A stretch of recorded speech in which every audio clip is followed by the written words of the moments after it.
What if the worst thing about hell isn't the fire, or the torment, or the endless screaming? What if the real horror is that you never stop being you, fully aware, fully awake, with no escape from your own mind? Imagine dying and waking up not into darkness, not into nothingness, but into a version of existence where you remember everything. Every moment you turned your back on who you could have become. Every time you silenced your intuition. Every person you hurt without ever making it right. Every lie you told to survive. And now there's nothing left to distract you. No phone. No noise. No sleep. Just that voice in your head that once whispered truth and now screams it. Forever. It's strange how easily we talk about hell like it's something distant, almost fictional, a place where bad people go. As if that label is always clear. As if we could define what makes someone worthy of eternal suffering with the simplicity of a checklist. But behind the metaphor, behind the myths and stories, there's a terrifying question that never really goes away. Is there consciousness in hell? Not just survival, not just existence, but awareness. The kind that doesn't let you forget, that doesn't let you run, that keeps you trapped inside the worst parts of yourself, without the option to grow, to evolve, or to heal. That's where it gets darker than most people are willing to admit. Because if there is consciousness in hell, then it means the pain isn't just something done to you. It comes from within you, from your own memory, your own regret, your own unchangeable past. If you're still watching or listening right now, I know this isn't entertainment for you. This is something deeper. Something in you wants to understand what most people are too afraid to even think about. And that matters. Because this space we've created here, this channel, isn't for people who want surface-level answers. If you're still with me, so take a second and subscribe, there's so much more ahead. See, the idea of a conscious hell forces us to confront something most of us spend our whole lives trying to avoid, that we are the authors of our own eternity. Not in the way some preach it, with fear and condemnation, but in a far more personal and disturbing way. If the soul carries memory beyond death, and if that memory becomes the raw material of our afterlife, then we're not punished by some external force. We're left alone with everything we never resolved. And what's more terrifying than that? Being aware of what you could have changed, and knowing you never will. It's not about flames licking at your skin, it's about emotional truths you can't escape. About silence that gets louder with every second. About longing that never fades. And worst of all, the crushing realization that this is it. That every second you exist in that place, you are just as you were at the end. Unfinished, unreconciled, unhealed. But now stuck. So no, the real horror of hell may not be torment. It may be consciousness, the sharp, unrelenting kind that never dulls, where nothing is forgotten, and nothing can be undone. That's not the version of hell most people talk about, but maybe it's the version that matters most. The one that forces us to ask, what kind of self are we becoming, moment by moment? Because if there is consciousness after this life, then we're not just living for the now. We're living for whatever comes after. And that truth, it's far darker, and far more urgent than you've ever been told. What does it actually feel like to be conscious in hell? Not theoretically, not symbolically, but viscerally, experientially. What is the texture of that awareness? What is the emotional landscape of a soul caught in a space beyond time, where change is impossible, but memory is eternal? The truth, if you're willing to hear it, is this. Hell isn't a place where you're screaming because of what's being done to you. You're screaming because of what you can finally see. And that clarity doesn't set you free, it cages you. Imagine this. You awaken, or maybe you never really sleep, and in that space you don't feel fire. You feel exposure.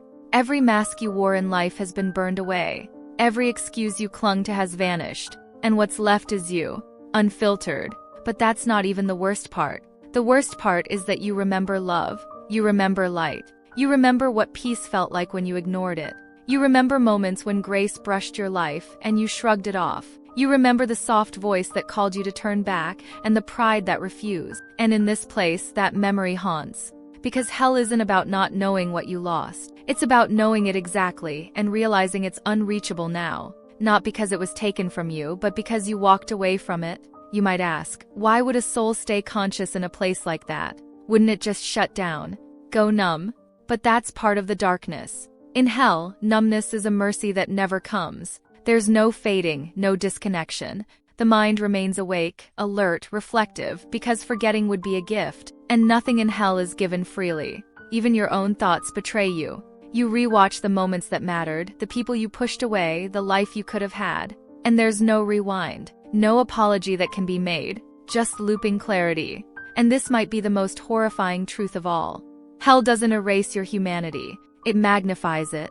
You feel everything, just without redemption, without relief, without rest. But if this is true, if hell is conscious and awareness survives beyond the grave, then we're left with a brutal kind of responsibility. Because the trajectory toward that state doesn't begin after death. It begins now. It begins with who you are in the dark when no one's watching. It begins with every ignored instinct, every act of self-betrayal, every time you know what's right but choose what's easy. Hell isn't waiting. It's forming. Not as punishment, but as consequence, as accumulation. And maybe that's the point no one wants to hear. Hell isn't forced upon us, it's chosen in pieces. If you're feeling that unease in your chest right now, that's not a mistake.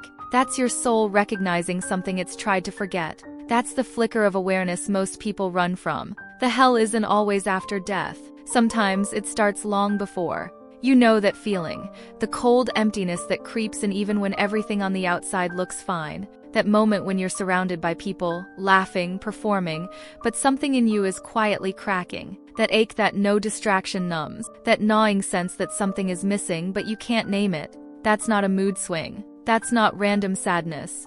That's the echo. The first whispers of disconnection. From yourself, from truth, from what's sacred. And if you ignore that voice long enough, it stops whispering and starts screaming. This is where it gets dangerous. Not because a demon shows up to drag you down, but because you start to forget how to care. You harden. You normalize the distance. You wear apathy like armor. And eventually, you wake up one day realizing you can't feel anything deeply anymore.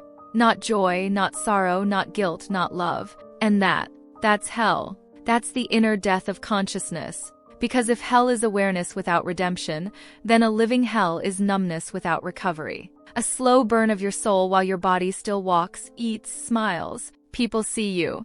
They think you're okay.